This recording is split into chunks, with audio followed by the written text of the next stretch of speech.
नमो नमः। आप सभी का हार्दिक अभिनंदन। आइए श्री विष्णु पुराण के तृतीय अंश के 15वें अध्याय का पाठन आरंभ करते हैं। श्राद्ध विधि। और वो बोले, हे राजन, श्राद्ध काल में जैसे गुणशील ब्राह्मणों को भोजन कराना चाहिए वह बतलाता हूँ, सुनो। तृणाचिकेत, त्रिमधु, त्रिसुपर्ण, छहों वेदांगों के जानने वाले वेदवेत्ता, क्षोत्रिय, योगी और ज्येष्ठ सामग तथा ऋत्विक, भांजे, दौहित्र, जामाता, श्वशुर, मामा, तपस्वी, पंचाग्नि तपने वाले, शिष्य, संबंधी और माता पिता के प्रेमी इन ब्राह्मणों को श्राद्ध कर्म में नियुक्त करे।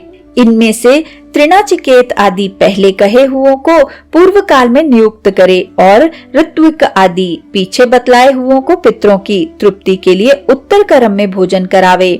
मित्रघाती, स्वभाव से ही विकृत नखों वाला, नपुंसक, काले दांतों वाला, कन्यागामी, अग्नि और वेद का त्याग करने वाला, सोमरस बेचने वाला, लोक निंदित, चोर, चुगलखोर, ग्राम पुरोहित, वेतन लेकर पढ़ाने वाला अथवा पढ़ने वाला, पुनर्विवाहिता का पति, माता पिता का त्याग करने वाला, शूद्र की संतान का पालन करने वाला, शूद्रा का पति तथा देवोपजीवी ब्राह्मण श्राद्ध में निमंत्रण देने योग्य नहीं है। श्राद्ध के पहले दिन बुद्धिमान पुरुष, क्षोत्रिय आदि विहित ब्राह्मणों को निमंत्रित करे और उनसे यह कह दे कि आपको पितृ श्राद्ध में और आपको विश्वदेव श्राद्ध में नियुक्त होना है। उन निमंत्रित ब्राह्मणों के सहित श्राद्ध करने वाला पुरुष उस दिन क्रोधादि तथा स्त्रीगमन और परिश्रम आदि न करे, क्योंकि श्राद्ध करने में यह महान दोष माना गया है। श्राद्ध में निमंत्रित होकर या भोजन करके अथवा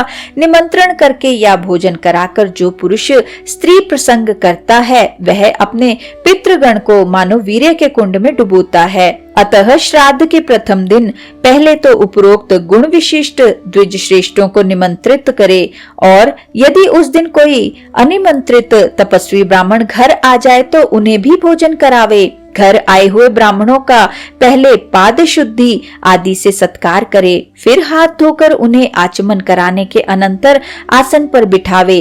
अपनी सामर्थ्यानुसार पितृगण के लिए अयुग्म और देवगण के लिए युग्म ब्राह्मण नियुक्त करे अथवा दोनों पक्षों के लिए एक एक ब्राह्मण की ही नियुक्ति करे और इसी प्रकार वैश्वदेव के सहित मातामह श्राद्ध करे अथवा पितृपक्ष और मातामह पक्ष दोनों के लिए भक्ति पूर्वक एक ही वैश्वदेव श्राद्ध करे। देव पक्ष के ब्राह्मणों को पूर्वाभिमुख बिठाकर और पितृपक्ष तथा मातामह पक्ष के ब्राह्मणों को उत्तर मुख बिठाकर भोजन करावे। हे नृप, कोई तो पितृपक्ष और मातामह पक्ष के श्राद्धों को अलग अलग करने के लिए कहते हैं और कोई महर्षि दोनों का एक साथ एक पाक में ही अनुष्ठान करने के पक्ष में है। विज्ञ व्यक्ति प्रथम निमंत्रित ब्राह्मणों के बैठने के लिए कुशा बिछाकर फिर अर्घ्य दान आदि से विधि पूर्वक पूजा कर उनकी अनुमति से देवताओं का आवाहन करे।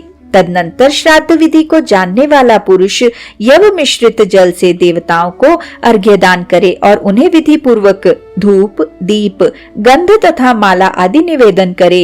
ये समस्त उपचार पितृगण के लिए अपसव्य भाव से अर्थात यज्ञोपवीत को दाएं कंधे पर करके निवेदन करे और फिर ब्राह्मणों की अनुमति से 2 भागों में बटे हुए कुशाओं का दान करके मंत्रोच्चारण पूर्वक पितृगण का आवाहन करे तथा हे राजन, अपसव्य भाव से तिरोदक से अर्घ्यादि दे।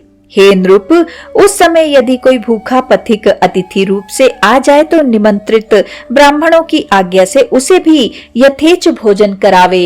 अनेक अज्ञात स्वरूप योगी गण मनुष्यों के कल्याण की कामना से नाना रूप धारण कर पृथ्वी तल पर विचरते रहते हैं। अतः विज्ञ पुरुष श्राद्ध काल में आए हुए अतिथि का अवश्य सत्कार करे। हे नरेंद्र, उस समय अतिथि का सत्कार न करने से वह श्राद्ध क्रिया के संपूर्ण फल को नष्ट कर देता है। हे पुरुष श्रेष्ठ, तदनंतर उन ब्राह्मणों की आज्ञा से शाक और लवणहीन अन्न से अग्नि में 3 बार आहुति दे। हे राजन, उनमें से अग्नये कव्यवाहनाय स्वाहा इस मंत्र से पहली आहुति, सोमाए पितृमते स्वाहा, इससे दूसरी, और वैवस्वताए स्वाहा, इस मंत्र से तीसरी आहुति दे। तदनंतर आहुतियों से बचे हुए अन्न को थोड़ा थोड़ा सब ब्राह्मणों के पात्रों में परोस दे। फिर रुचि के अनुकूल अति संस्कार युक्त मधुर अन्न सबको परोसे और अति मृदुल वाणी से कहे कि आप भोजन कीजिए। ब्राह्मणों को भी तद्गत चित्त और मौन होकर प्रसन्न मुख से सुख पूर्वक भोजन करना चाहिए तथा यजमान को क्रोध और उतावलेपन को छोड़कर भक्ति पूर्वक परोसते रहना चाहिए। फिर रक्षोघन मंत्र का पाठ कर श्राद्ध भूमि पर तिल छिड़के तथा अपने पितृ रूप से उन द्विज श्रेष्ठों का ही चिंतन करे और कहे कि इन ब्राह्मणों के शरीरों में स्थित मेरे पिता, पितामह और प्रपितामह आदि आज तृप्ति लाभ करें। होम द्वारा सबल होकर मेरे पिता, पितामह और प्रपितामह आज तृप्ति लाभ करें। मैंने जो पृथ्वी पर पिंडदान किया है उससे मेरे पिता, पितामह और प्रपितामह तृप्ति लाभ करें। श्राद्ध रूप से कुछ भी निवेदन न कर सकने के कारण मैंने भक्ति पूर्वक जो कुछ कहा है उस मेरे भक्ति भाव से ही मेरे पिता, पितामह और प्रपितामह तृप्ति लाभ करें। मेरे मातामह, नाना, उनके पिता और उनके भी पिता तथा विश्व देवगण परम तृप्ति लाभ करें तथा समस्त राक्षस गण नष्ट हों।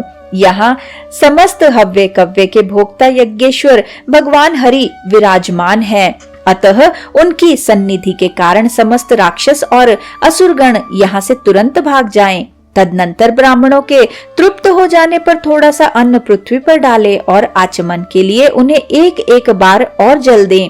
फिर भली प्रकार तृप्त हुए उन ब्राह्मणों की आज्ञा होने पर समाहित चित्त से पृथ्वी पर अन्न और तिल के पिंडदान करे और पितृतीर्थ से तिल युक्त जलांजलि दे तथा मातामह आदि को भी उस पितृतीर्थ से ही पिंडदान करे। ब्राह्मणों के उच्चिष्ट जूठन के निकट दक्षिण की ओर अग्रभाग करके बिछाए हुए कुशाओं पर पहले अपने पिता के लिए पुष्प धूप आदि से पूजित पिंडदान करे। तत्पश्चात एक पिंड पितामह के लिए और एक प्रपितामह के लिए दे और फिर कुशाओं के मूल में हाथ में लगे अन्न को पोंछकर लेप भाग भुज सतृप्यंताम ऐसा उच्चारण करते हुए लेप भोजी पितृगण को तृप्त करे। इसी प्रकार गंध और मालादि युक्त पिंडों से मातामह आदि का पूजन कर फिर द्विज श्रेष्ठों को आचमन करावे। और हे नरेश, इसके पीछे भक्ति भाव से तन्मय होकर पहले पितृपक्षीय ब्राह्मणों का सुस्वधा यह आशीर्वाद ग्रहण करता हुआ यथाशक्ति दक्षिणा दे। फिर वैश्वदेविक ब्राह्मणों के निकट जा उन्हें दक्षिणा देकर कहे कि इस दक्षिणा से विश्व देवगण प्रसन्न हो। उन ब्राह्मणों के तथास्तु कहने पर उनसे आशीर्वाद के लिए प्रार्थना करे और फिर पहले पितृपक्ष के और पीछे देव पक्ष के ब्राह्मणों को विदा करे। विश्व देवगण के सहित मातामह आदि के श्राद्ध में भी ब्राह्मण भोजन, दान और विसर्जन आदि की यही विधि बतलाई गई है। पितृ और मातामह दोनों ही पक्षों के श्राद्धों में पाद शौच आदि सभी कर्म पहले देव पक्ष के ब्राह्मणों के करे, परंतु विदा पहले पितृपक्षीय अथवा मातामह पक्षीय ब्राह्मणों का ही करे। तदनंतर प्रीति वचन और सम्मान पूर्वक ब्राह्मणों को विदा करे और उनके जाने के समय द्वार तक उनके पीछे पीछे जाए तथा जब वे आज्ञा दे तो लौट आवे। फिर विज्ञ पुरुष वैश्वदेव नामक नित्य कर्म करे और अपने पूज्य पुरुष बंधुजन तथा भृत्यगण के सहित स्वयं भोजन करे। बुद्धिमान पुरुष इस प्रकार पैतृ और मातामह श्राद्ध का अनुष्ठान करे। श्राद्ध से तृप्त होकर पितृगण समस्त कामनाओं को पूर्ण कर देते हैं। दौहित्र, लड़की का लड़का, कुतप, दिन का 8वां मुहूर्त और तिल, ये 3 तथा चांदी का दान और उसकी बातचीत करना, ये सब श्राद्ध काल में पवित्र माने गए हैं। हे राजेंद्र, श्राद्धकर्ता के लिए क्रोध, मार्गगमन और उतावलापन, ये 3 बातें वर्जित हैं तथा श्राद्ध में भोजन करने वालों को भी इन तीनों का करना उचित नहीं है। हे राजन, श्राद्ध करने वाले पुरुष से विश्व देवगण, पितृगण, मातामह तथा कुटुंबी जन सभी संतुष्ट रहते हैं। हे भूपाल, पितृगण का आधार चंद्रमा है और चंद्रमा का आधार योग है, इसलिए श्राद्ध में योगी जन को नियुक्त करना अति उत्तम है। हे राजन, यदि श्राद्ध भोजी 1,000 ब्राह्मणों के सम्मुख एक योगी भी हो तो वह यजमान के सहित उन सबका उद्धार कर देता है। इसी के साथ आज के इस सुंदर पाठन को हम यहीं पर विराम देते हैं और अगले अध्याय के पाठन के लिए हमारे साथ फिर से जुड़िएगा। आइए विष्णु जी के इस सुंदर मंत्र से आज के पाठन का समापन करते हैं। ओम नमो भगवते वासुदेवाय।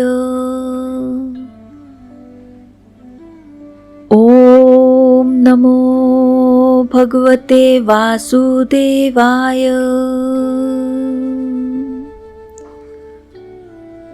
ओम नमो भगवते वासुदेवाय। ओम नमो भगवते वासुदेवाय। ओम नमो भगवते वासुदेवाय। ओम नमो भगवते वासुदेवाय। ओम नमो भगवते वासुदेवाय। धन्यवाद।